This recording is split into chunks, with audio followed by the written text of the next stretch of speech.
Welcome back to the show. Well, here's a job I would probably love, and that is being a judge of figuring out who are and what are the top 100 best restaurants in the entire country. My next guest has, I'm sure, a difficult job as editor-in-chief himself. I'm joined by Jacob Richler of Canada's 100 Best Restaurants. Jacob, welcome to the show. Great to have you here.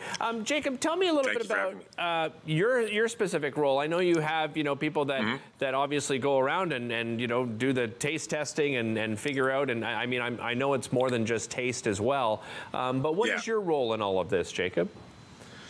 Well, I was a restaurant critic for many years, and I just became, after years of expressing my own opinion, more interested in a collective opinion. So I put together a panel of, at the time, about 60 or 70 judges, and I've built that up over the years since to 135. We have more than ever.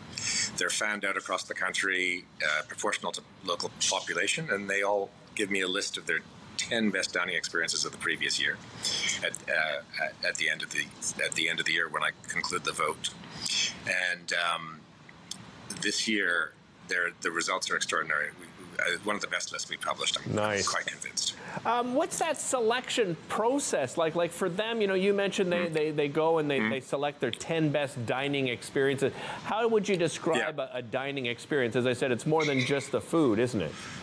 Yeah, it's definitely multifaceted. I asked them to consider every aspect of a great meal out, whether it's the depth of the wine cellar or the ambiance, the quality of the service and the quality of the food. But I always say the quality of the food is paramount, and it trumps every other consideration.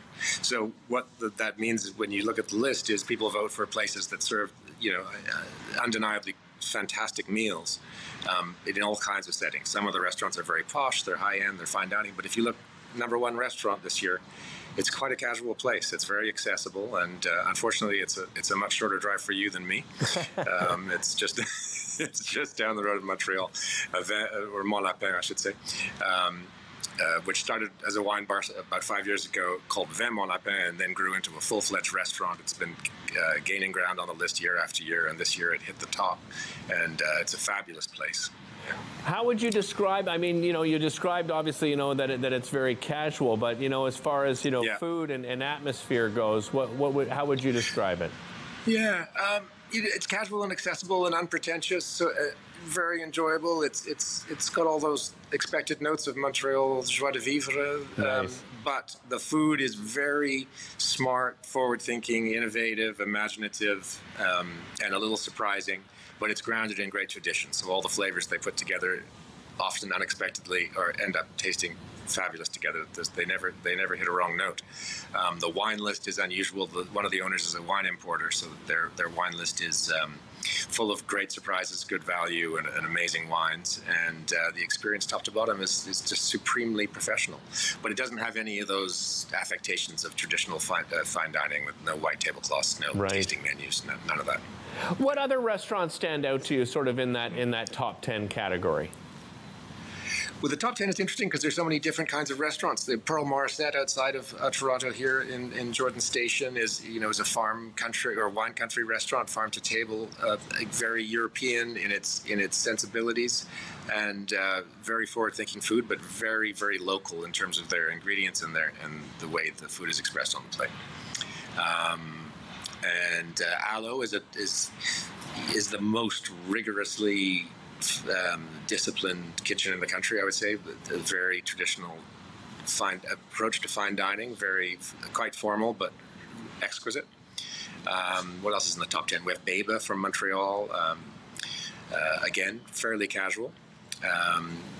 Kisitanto in Vancouver, and Annalena in Vancouver are small local restaurants. What unites them all really is that the singular vision of the chef and the owners is very coherent, often unique and distinct. People don't want to travel and spend a lot of money on a meal out when it's going to taste like something they could have had somewhere else. Right. I'm dying to ask because we're here in Ottawa. What Ottawa restaurants made that top 100? Well, Alice it does well year after year after year. people tell me that they would almost convert to vegetarianism if wow. if that was down the street for them. So I'm longing to go there. I've published recipes from that restaurant in the magazine. I've made them, but I haven't actually been to the restaurant yet. So I'm very much looking forward to that, and I hope to make it to Ottawa this summer to try that place. I'm definitely going to go to Atelier. I mean, Marc Lepine is a delight. Genius. Such an imaginative chef, and so disciplined and creative and devoted. He's almost a scientist as much as he is a chef, isn't he? And I have to question his sanity slightly when he's decided to go with 44 courses for everyone night after night. That does scare me, but given my respect for him, I will go and submit. I love it. What sort of culinary trends are we seeing in the Canadian scene? I think people are considering local visions to be more and more important. Like Mon Lapin, when you look at the food on the plate, you can't help but know what month it is and what province you're in or what city you're in, because it's very regionally distinct and it's very disciplined that way. You know what the seasonality is apparent, the quality of the ingredients is distinctly Quebec. I think people like that idea. They really want a restaurant to be rooted in its place and time, and know that they're there for a good reason and not for something they could have had closer to home. Right. Are you seeing smaller restaurants make a big impact as well? I find a lot of those smaller restaurants have smaller menus, so they tend to be able to create, instead of that quantity, it really is the quality, right? Absolutely.